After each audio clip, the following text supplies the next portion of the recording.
Welcome to Bradford, a city with over 500,000 population. Used to be one of the richest cities outside of London, and it's my former hometown. But what went wrong? Let's find out in this video.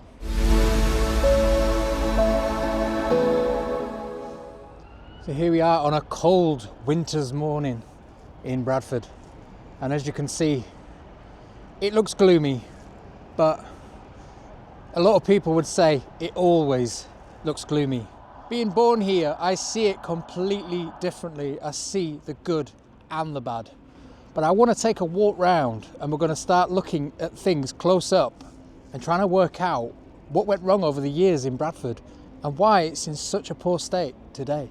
I mean, a lot of people will be quick to blame the local council, and I'm not saying they're not to blame, because there's been a lot of silly decisions over the years, over the decades, by the council in that building.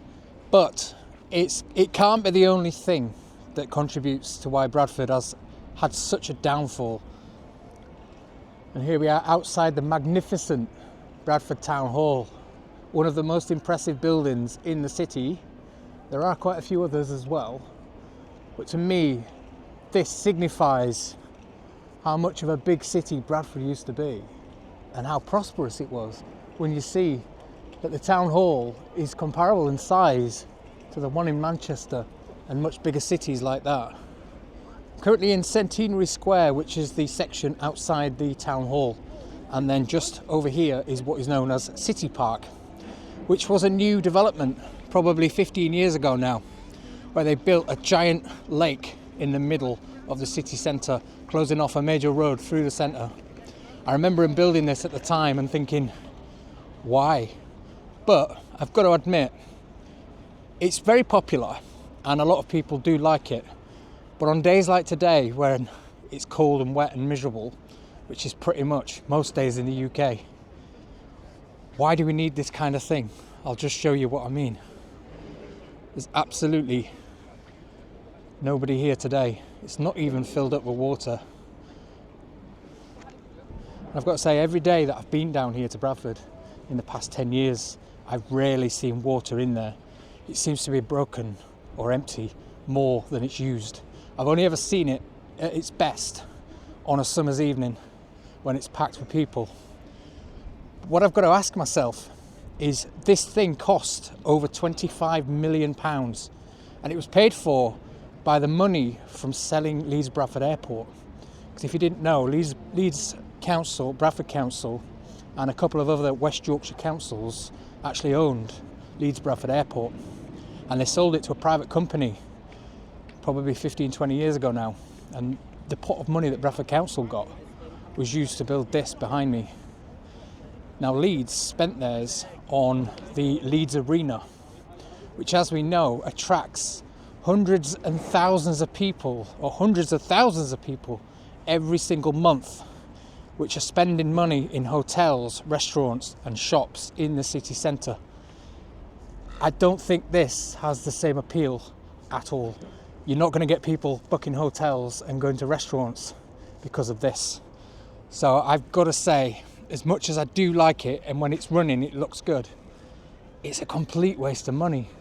And it's these kind of things, in my opinion, that Bradford Council have just gone wrong. They've gone for vanity projects, things that look nice but don't actually have a purpose or bring any money in. Nothing worthwhile anyway. Now, I'm currently in front of the new building. I think it's called One City Park, which again was just built recently by the council, and they're hoping it's going to be taken on by a corporation, being in a prominent spot right in the middle of City Park. Now, again, it looks nice. It's quite a nice looking building, very modern, and I don't think it's obtrusive. It's better than what was there before. But do we need more office space in the city? I mean, a couple of 100 yards over here, there's tons of office blocks that are completely empty and have been for donkey's years. Now, I know that this is apparently a modern build, so it's energy efficient and all that sort of stuff, and the other ones aren't, but I still don't see the point in building more things like this. The money could be better spent on attracting people to Bradford again, building things that would bring people in to stay, like the museum or the Alhambra. Now we're going to take a walk around the whole city, and I'm going to review certain things because there's plenty of things further round that I do think the council have done right. Now as we head round the back of City Park, we get to what used to be, or I remember it as the Jacob's Well roundabout, which is obviously the roundabout above it up here. And this used to be one of the subways that went underneath, and you could get to the museum, the library and all that sort of stuff. It's been filled in quite recently because they're doing a new road project above it to clear up the roundabout. But again, did it need that doing? I don't think it did. You know, it's been working for probably 60, 70 years and it's been absolutely fine. But I bet you everything that's going to cost a few £1,000,000. It won't be a few £100. As with anything with the council, it always costs 10 times more than anyone else could get it for. Some of these projects that you see, something simple like, I don't know, building a little box on the back of a building, and they get quoted £4 or £5 million for it, and you think, well, I've just had something similar built in my garden for like 20 grand. How do they get these inflated prices? I mean, we all know why they're inflated, and brown envelopes being passed around, but that's councils in general. I've always wondered that, and it always annoys me when I see that. But even if it is overinflated, it's still far too much money to be spending. And there's another one right opposite me here now, and that is the former NCP car park, which the council has owned for quite a few years now. And as you can see, it's been readied to be demolished. So they've got the explosives already mounted inside, as far as I'm aware, and it's going to be imploded sometime very soon to make way for a new entranceway into the Bradford interchange. So you'll be able to enter the station and the bus station this way rather than walking round the back, which again, I like the idea. I do think this is an absolute monstrosity, but it did bring an income into the city, even though it's ugly. I mean, there's uglier buildings in Bradford, like the one right next to it. That's going nowhere. The Bradford Hotel, or what used to be the Hilton, that's going nowhere. But I do think, yes, it is an eyesore, but I bet that's costing many millions of pounds yet again. Now just look at how stunning the town hall looks. Even at the back end, it's really nice. And again, this, the law courts, or I'm not sure if it's not the Crown Court, I think it's the law courts. This has always been hideous. Even as a kid, I remember the horrible frontage that it used to have with the horrible fountains down there, or as my dad used to call it, the burst water main, because that's what it looked like. Thank God they got rid of that. Now they need to finish it and get rid of that.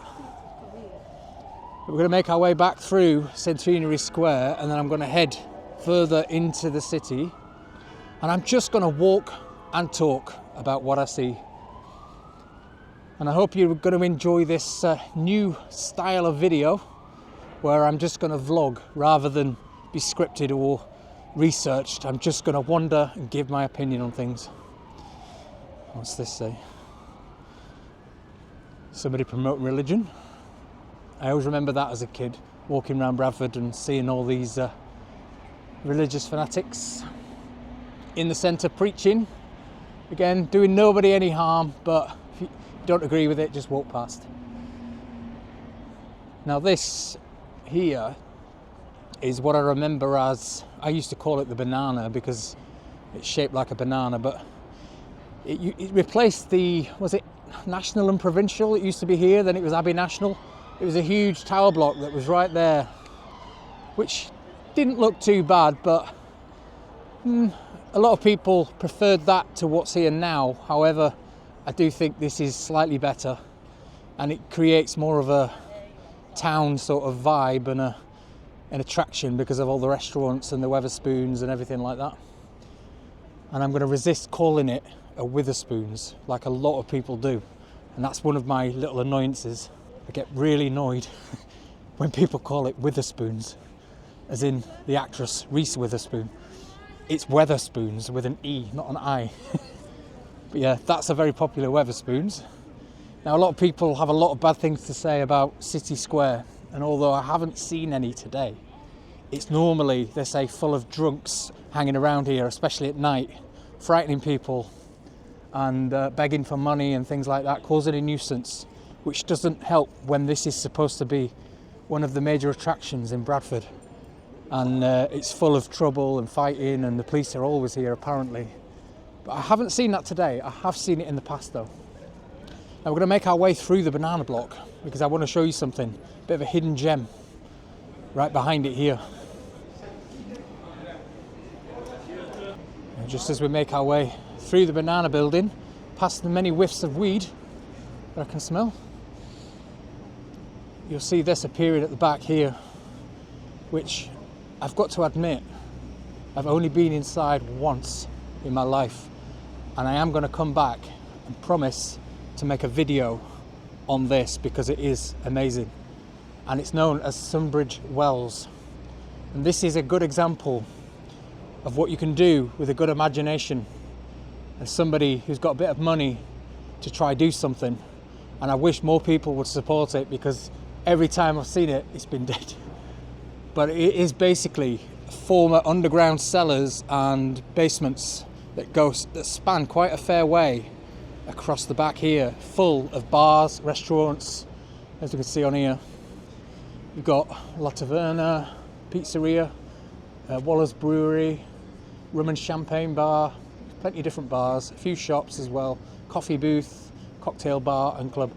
It's really nice in there, but I will save it for a future video because I really want to go in there and do it in detail. So let's make our way further down Market Street and into Bradford and look at some of the good stuff and also some of the bad stuff and try figure out what happened.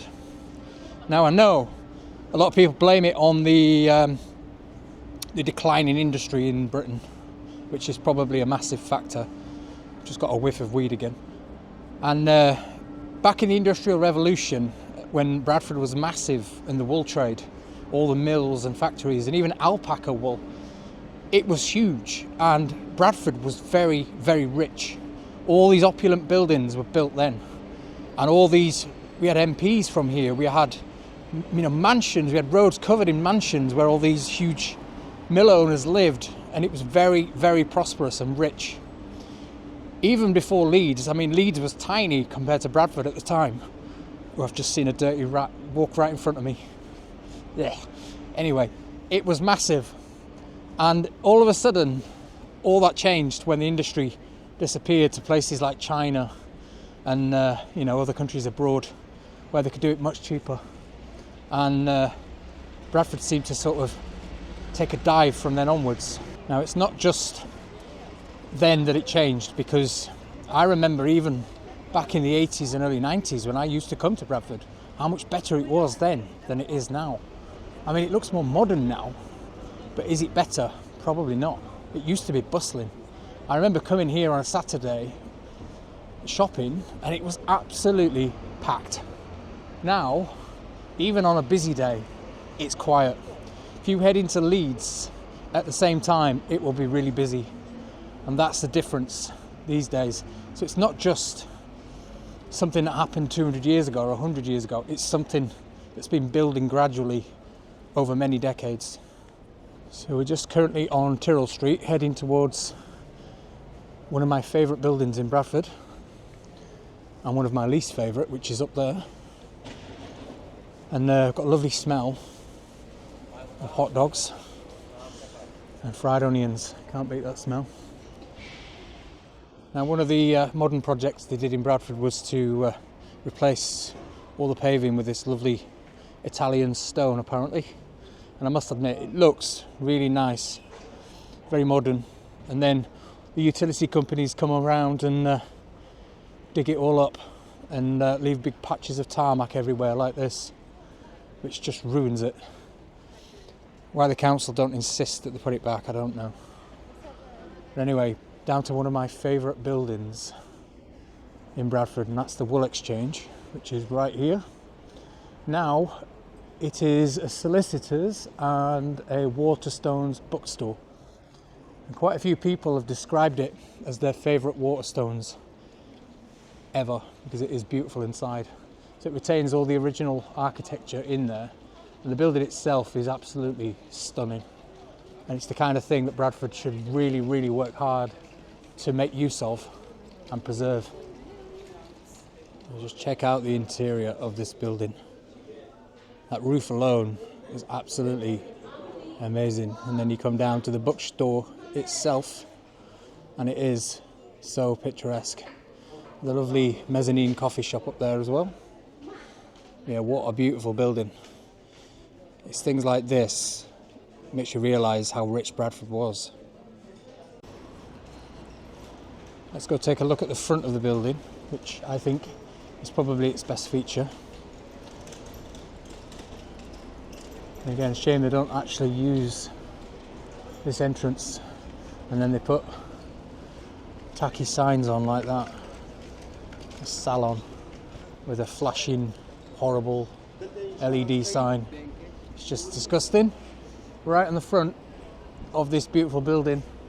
It's that kind of thing the council should clamp down on instantly and stop it and ask them to remove it. Now let's have a little pan up, just check out this lovely little frontage. I always used to love walking past this and thinking how grand it was, especially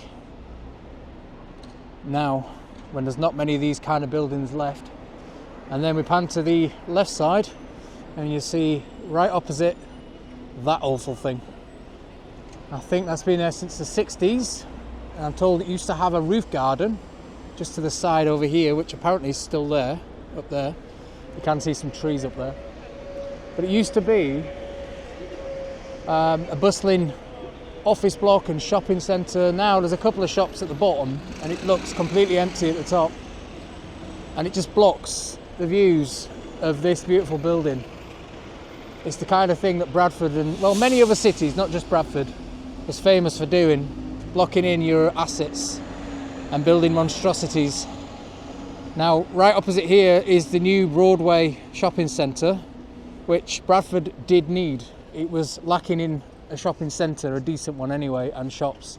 So I was kind of glad when it was announced and they decided to build it finally, after many years of talking about it but not actually doing it. But is it the most beautiful looking building?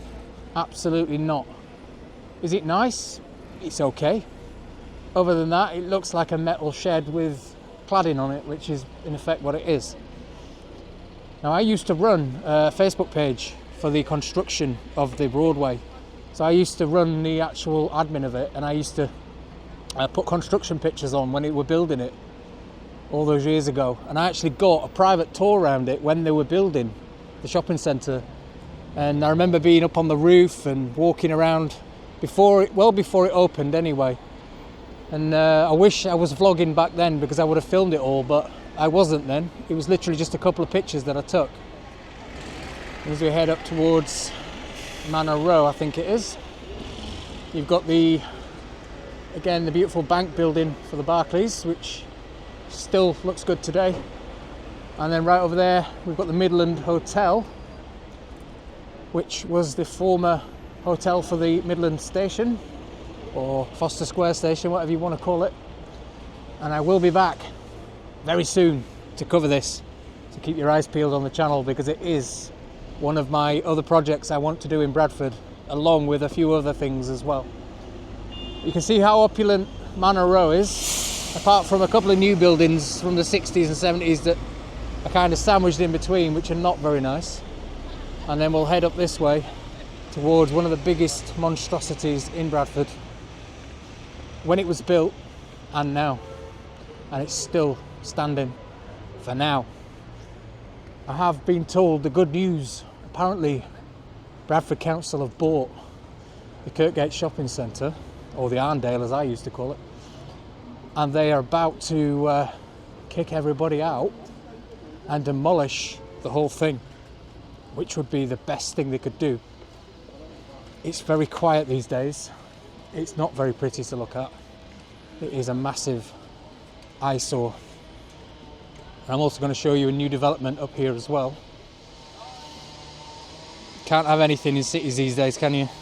That probably cost 200 grand for that little stone plinth in council money, and then somebody just walks along and destroys it.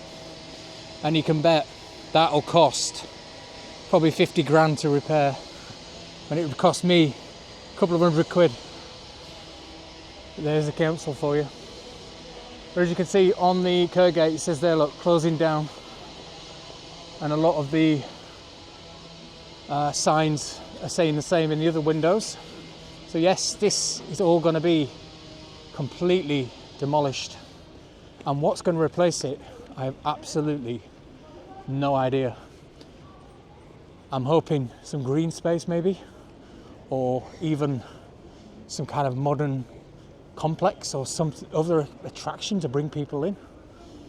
I mean, that would have been a perfect spot for an arena kind of building, but they missed the boat on that because Leeds has got one now, and everybody's going to go to that one instead. Shall we head inside? I've not been inside the Kirkgate for years. Let's go in. Now I'm going to have to be incognito in here, because I've heard that the security in here are quite hands-on, shall we say, and they're not a fan of people recording. But I'm ready, and I'm going to try my best to get as much footage as I can inside. I've not been in here for many years. I remember spending a lot of time upstairs at Argos, and when it used to be Littlewoods and Index. Remember Index, the old catalogue shop? I used to always buy all my latest games and things in there, and I used to go to the jewellery shop upstairs and buy new earrings because I had a stud in my ear. I used to change it all the time. I remember, well, I still got one in my ear, but I remember the old bakery upstairs as well, which was known as the, what was it called, Baker's Oven. Now it's a Greggs, which seems to be the prominent thing, but I always remember it being much bigger in here. I think it's just because I'm older, it looks really small. But let's head upstairs. Now the escalator's out of order, so I'm going to have to get the lift up. No, I'm not going to bother with that. They're cramming everybody into a lift, and there's like a huge queue just to get in the lift to go upstairs, which just seems daft. You're cutting all your customers off, and the staircase is right around the other side, so I'm not going to bother with that. Nothing to see up there anymore anyway, but a sign of things to come. Everything closing down, like these empty units here. Now I remember this, and I remember some of the shops that used to be here back in the early days. Yeah, it looks so much smaller now than it used to.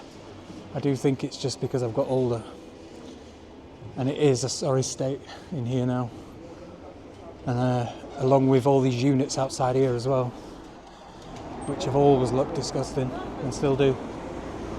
These old ugly shops here, and signs which are just horrible, cheap and tacky, like all those horrible frontages. And I've always said again, why the council don't clamp down on what your frontage is like. I mean, I presume they have to apply for planning permission for signs, and I know they do, but they never seem to do anything about it, or it gets passed. And I don't know why, because they're absolutely disgusting. You just need to come along and rip them all down. Or even if they could have like a uniformed pattern or colour, a bit like Harrogate. When you go there, a lot of their signage on the buildings is standard.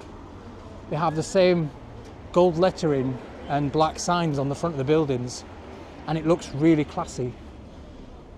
And then you come to somewhere like this and it's just full of tacky flashing lights and tacky signs and different colours and different sizes, different fonts.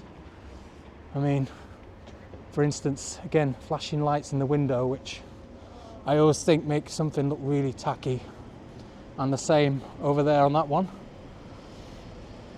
Now this building here was the old, if I remember rightly, the Rawston Fish Market. I remember it used to stink when you walked past it when I was a kid anyway. I used to hold my nose walking down there because of the smell. And this frontage was kept from the original building, which was nice to see, and the building behind it is all brand new. But again, it's a lot of steel, plastic and cladding on the other side, which doesn't go at all. And then they've kept this side as well, which wasn't the prettiest to look at either. But a lot of the shops in there now, and again, that was only built probably 20 years ago. And I remember it opening with a few big stores and that. Even that now, look at the state of that. Just random rubbish piled up right on the main shopping thoroughfare. Lovely. And yeah, a lot of the businesses in there have closed down now. I know the other side, the Wilco's is gone. And I remember the toy shop that used to be here. I think it was Toy Master. Used to always go in there, buy my bikes and things. Yeah, we're coming up to the top end of the city now, which in my opinion is the worst area in the city, because there's very little of architectural merit up here, very little history left, and everything is just run down and neglected. Again, very much like the Osler shopping centre right there, which used to be, to me, the Bradford market. That's what we used to call it, with the ugly car park on top of it. I remember getting stuck in those lifts in that car park when I was a kid and panicking. My dad went down the stairs. I said, I'm going to get in the lift, press the button. It stopped halfway down and didn't move. Couldn't open the door. I remember screaming and banging on the door, can't get out, can't get out. So I have memories of things like that. But back then, this was quite a nice market. It had a very bustling scene. I mean, there used to be crowds gathering outside the doors, and it had the big Morrisons here as well. And all the shops in there were unique.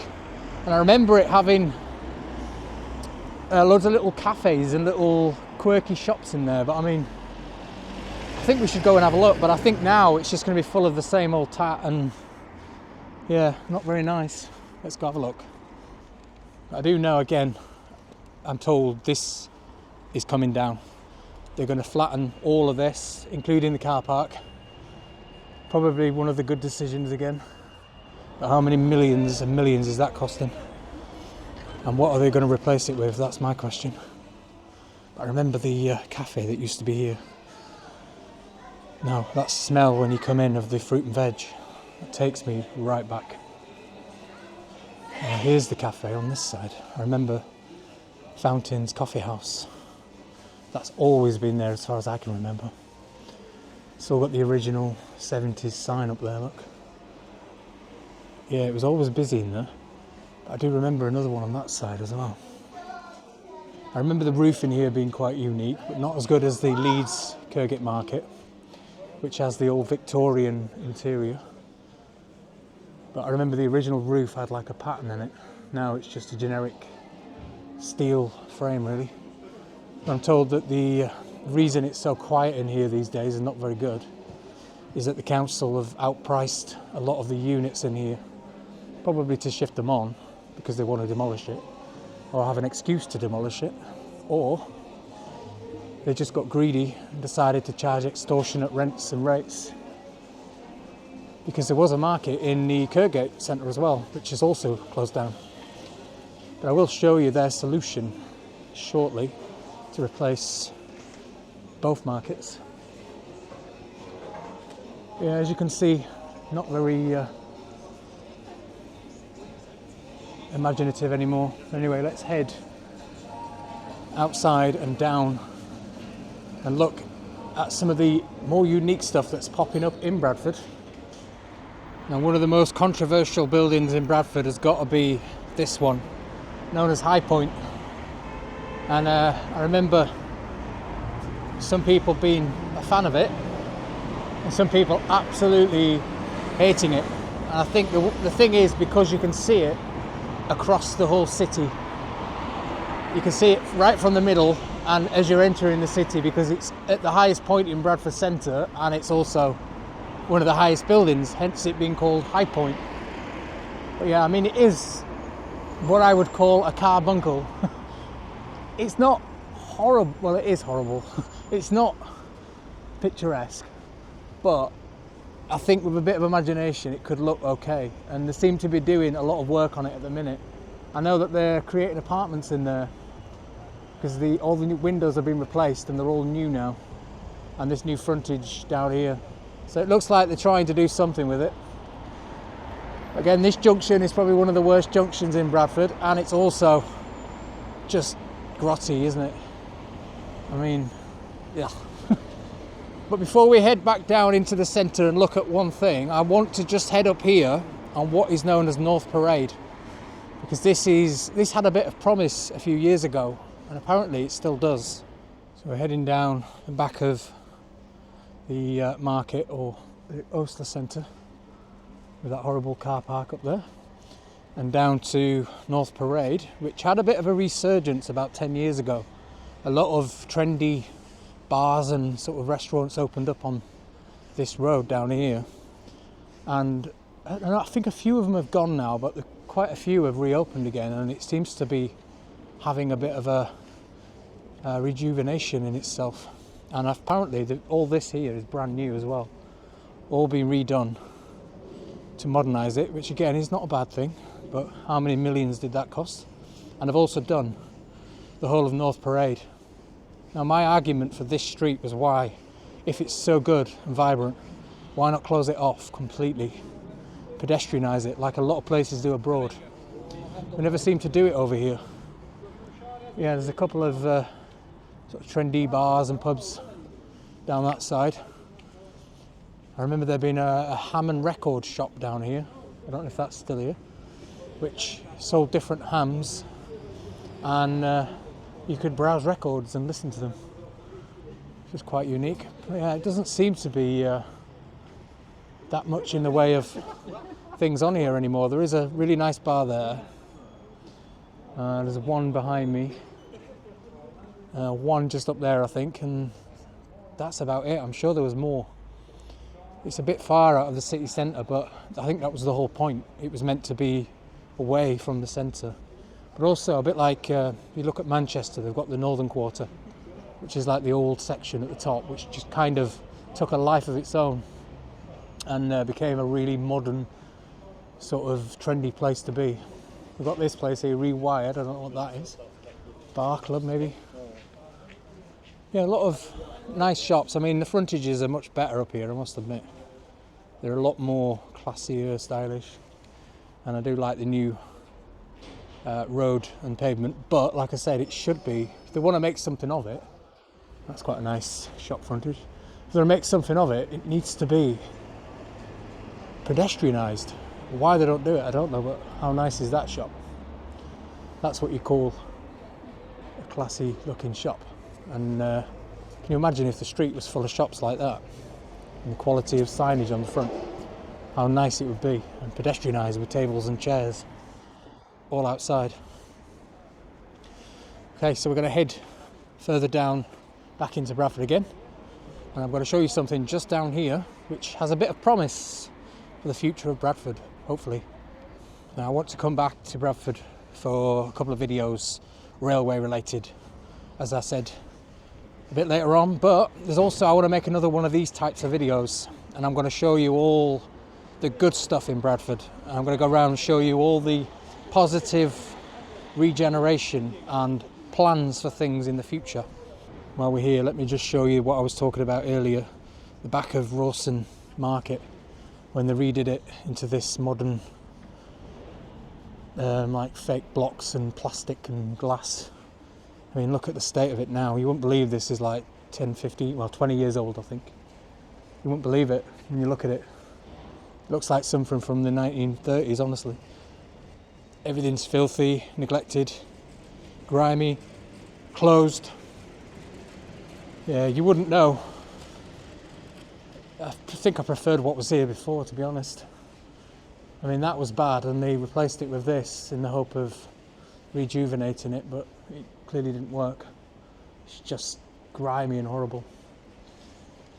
Yeah, now Wilko's is gone as well. It's just killed it. There are some gems in Bradford still. Some of the businesses that are still thriving. A bit like these independent coffee shops and the small bars and things like that. There are a few of them dotted around, but majority of the city is now betting shops, charity shops, the usual drivel that you find in a dying city these days. I think Leeds, being the newer city compared to Bradford, just seems to have always had its head in the game and spent the money where it was needed and on the right things, and at the same time pulled in the punters and kept them coming for decades. Now here's what I want to show you down here, but I will take a closer look at this in the future video because I don't want to show you too much. But this is Bradford Council's brand new market, which they're building on the former, what used to be Marks and Spencer's, the huge Marks and Spencer's department store that was there. Did my work experience in there. Just at the side of the Kirkgate entrance here. Yeah, it's going to be on multiple levels apparently. Have a massive like artisan food court inside and market stalls. They're going to try and make it like a modern market as opposed to the usual older ones which just sell the same sort of stuff. And it's going to have a big outdoor terrace at the top there as well, which will be nice in summer. And a public square down there for bands and things right in front of it, which they seem to be doing. Yeah, it looks pretty decent from outside. I mean, it's a long way off finished yet, although it looks nearly finished. Apparently it's not going to open until later this year, but yeah, we'll come back and take a closer look at that later on. And that's the hope for the future for Bradford apparently. Whether it's going to be an absolute waste of money, a white elephant, I do not know. Will people, is it too late? Is it too little too late and people are just going to not go because Bradford's dying or died? Or is it going to be the start of something new? It's now a couple of hours later from when I last spoke to you, and it's getting dark, being winter and all, but that's not a problem for me with this new camera. Like I say, it's amazing at night, so I've been dying to do that anyway. But I did go for a coffee and ended up catching up with a fan of the channel, shall we say, and ended up having a 2-hour chat and coffee in a coffee shop, Tiffin Coffee by the way, which was very nice, and the staff were very polite in there. And I thought, well, I need to carry on with my video, but it is now dark, but that's no bother. So where was I? Well, I don't know, I've forgotten. So we took a look at the top end of town and how it's kind of gone down the pan a little bit and lost its way. We're back down the, what I would call the more, I wouldn't say modern, but more, I'm trying to look for the right word, better looking or modern-ish. Let's walk into the giant lake anyway, get my feet wet. Oh wait, no, it's empty. So if you haven't seen this basin here in action, it's actually really good once it's on. I mean, it fills and empties on its own. So all the water is actually stored underneath in a huge tank or a reservoir, and it gets pumped to fill up, and they can fill it as a lake all the way around, or they can have it as just little shallow pools.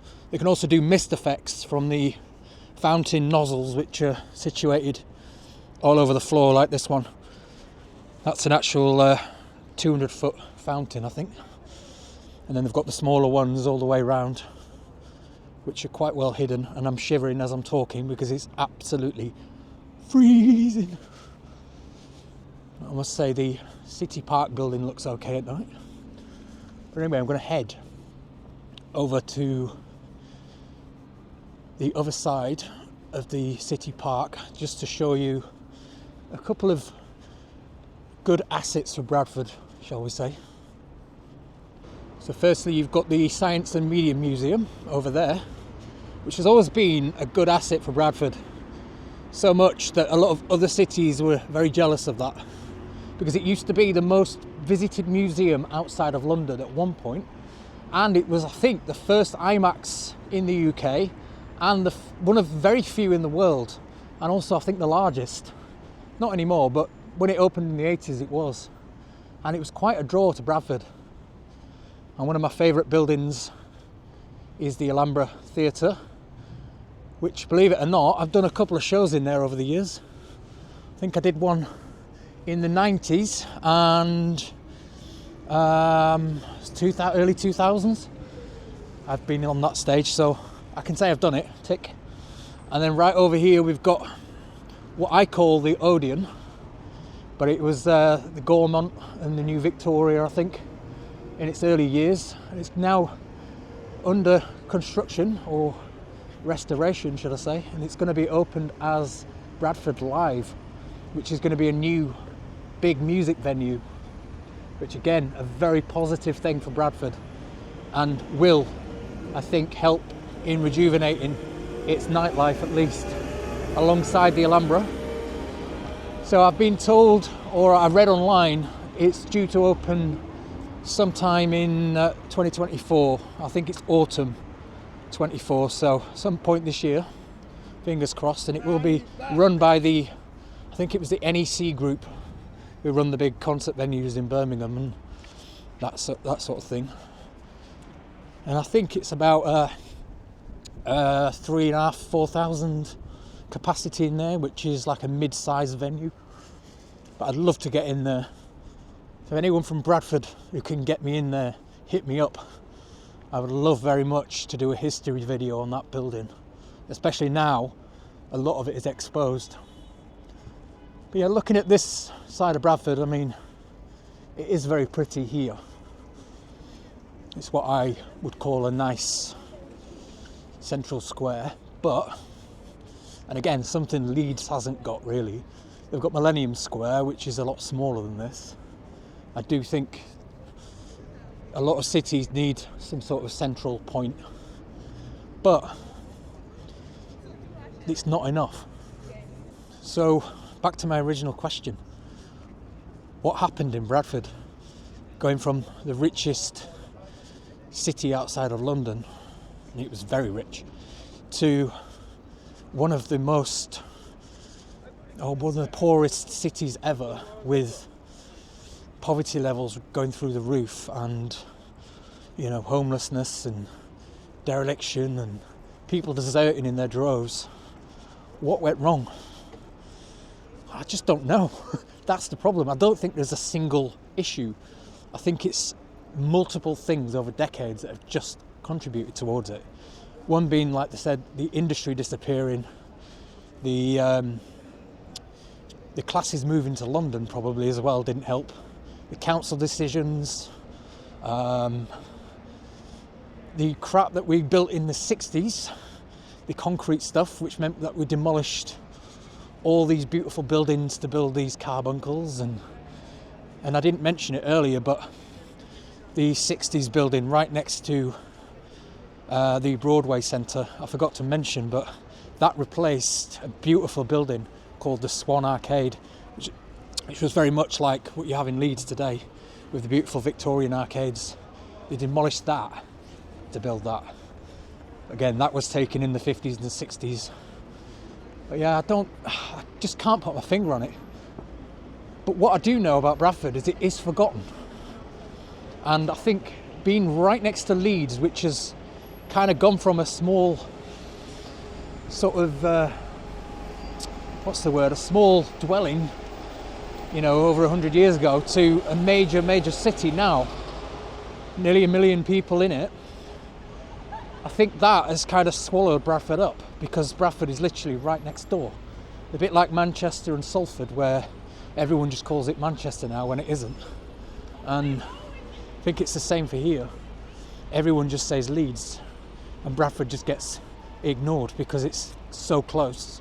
But at the same time, yeah, there's not much difference between them, although I do think Bradford is older and it looks older, which is a good thing because you've got a lot more of the old style buildings. Leeds is a lot more modern, and I think that's one of Bradford's strengths, is that it's different to Leeds in that way. but Leeds has also kept a lot of their original buildings, like the Victorian arcades.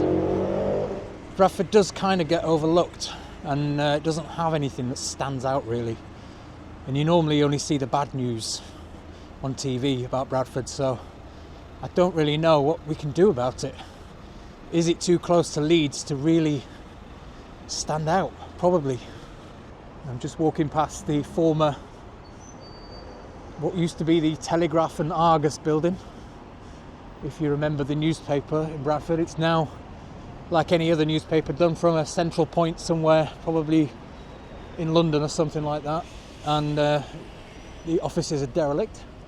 And then you've got the other side of Broadway there, which again, like I say, it was needed in Bradford, but is it the most picturesque building? No.